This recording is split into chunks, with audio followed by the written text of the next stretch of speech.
ओम श्री गुरुवे नमः। ओम शांति शांति शांति। प्रणाम भगवान। भगवान योग वासिष्ठ महारामायण से उपसंप्रकरण सर्ग नंबर 29 और शीर्षक है समाधि से जगे हुए बलि का विचारपूर्वक समभाव से स्थित होना। श्री हरि का उन्हें त्रिलोक की राज्य से हटाकर पाताल का ही राजा बनाना, उस अवस्था में भी उनकी समता पूर्ण स्थिति तथा श्री राम के चिन्मय स्वरूप का वर्णन। श्री वशिष्ठ जी कहते हैं, रघुनंदन, तदंतर 1 सहस्र दिव्य वर्ष व्यतीत होने पर ऐश्वर्यशाली असुरराज बलि देव दंदुभियों का दुमुल नाद सुनकर समाधि से जागे और इस प्रकार विचार करने लगे, न बंधन है न मोक्ष है, मेरी मूर्खता अर्थात अज्ञान का नाश हो गया। ध्यान के लीला विलास से मेरा क्या होगा, अथवा ध्यान न करने से भी कौन सा प्रयोजन सिद्ध होगा।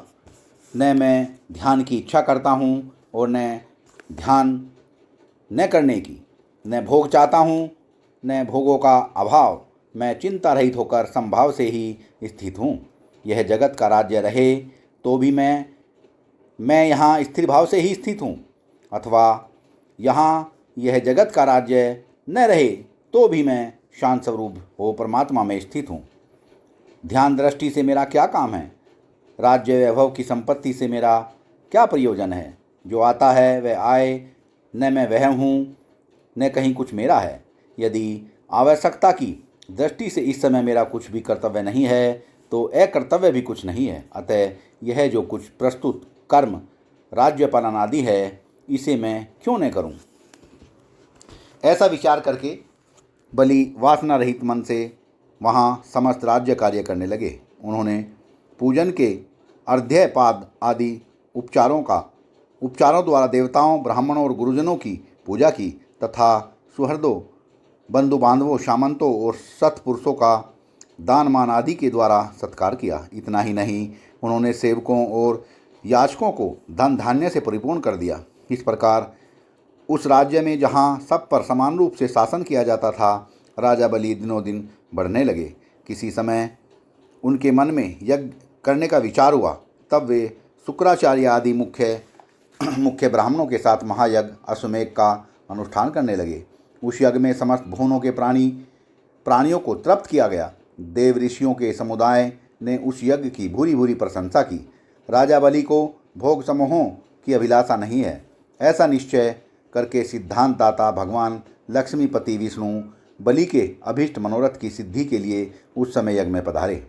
कार्य के तत्व को जानने वाले श्रीहरि एकमात्र भोगों में आसक्त होने के कारण कृपण एवं शोचनीय देवराज इंद्र को, जो उनके बड़े भाई होने के नाते अवस्था में ज्येष्ठ थे, इस जगत रूपी जंगल का भाग देने के लिए वहां आए थे। उन्होंने बलपूर्वक पैर बढ़ाकर तीनों लोकों को नाप लिया और बलि को वैभव भोग से वंचित करके उन्हें पाताल में ही बांध दिया, अर्थात उन्हें पाताल लोक के ही राज्य का अधिकारी बना दिया।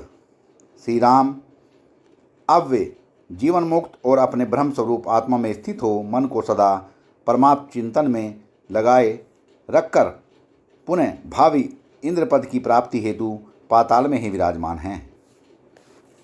पाताल रूपी गर्त में रहकर जीवन मुक्त स्वरूप बलि आपत्ति और संपत्ति को समान दृष्टि से ही देखते हैं। उनका सारा मनोरथ पूर्ण हो चुका है। वे भोगों की अभिलाषा छोड़कर नित्य अपने आत्मा में ही रमण करते हुए पाताल में प्रतिष्ठित हैं।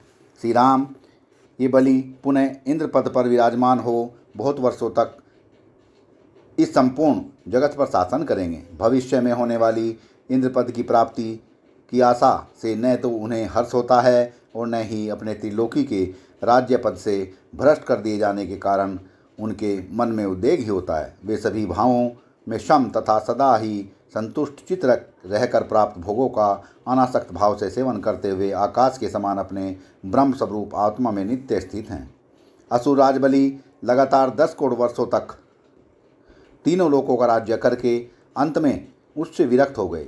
अतः भोग समूहों में अवश्य वैरस्य रस का अभाव एवं दुख का बाहुल्य है। श्री राम सूर्य के समान सबको प्रकाशित करने वाले सच्चिदानंद स्वरूप तुम ही संपूर्ण जगत में स्थित हो। तुम्हारे लिए कौन अपना और कौन पराया? महाबाहो, तुम अनंत हो, आदि पुरुषोत्तम हो। तुम्हारा शरीर चिन्मय है। सैकड़ों पदार्थों के रूप में तुम ही चेष्टा कर रहे हो। जैसे सूत में मणियाँ पिरोई होती हैं, उसी प्रकार नित्य प्रकाशमान शुद्ध स्वरूप तुम में यह सारा चराचर जगत पिरोया हुआ है। तुम्हारा न जन्म होता है न मृत्यु, न तुम अजन्मा हो, अंतर्यामी और विराट पुरुष हो। शुद्ध चैतन्य ही तुम्हारा स्वरूप है। तुम इस जगत के स्वामी और नित्य प्रकाशित होने वाले चिन्ह में सूर्य रूप से स्थित हो। तुम में ही यह स्वप्न तुल्य सारा संसार भासित होता है। मनुष्य को उचित है कि बालक के समान यह मन जिन जिन स्थानों में आसक्त होता है, वहाँ से उसे हटाकर परम तत्व रूपी परमात्मा में लगाएं। इस प्रकार अभ्यास को प्राप्त हुए मन रूपी मत वाले हाथी को सर्वतो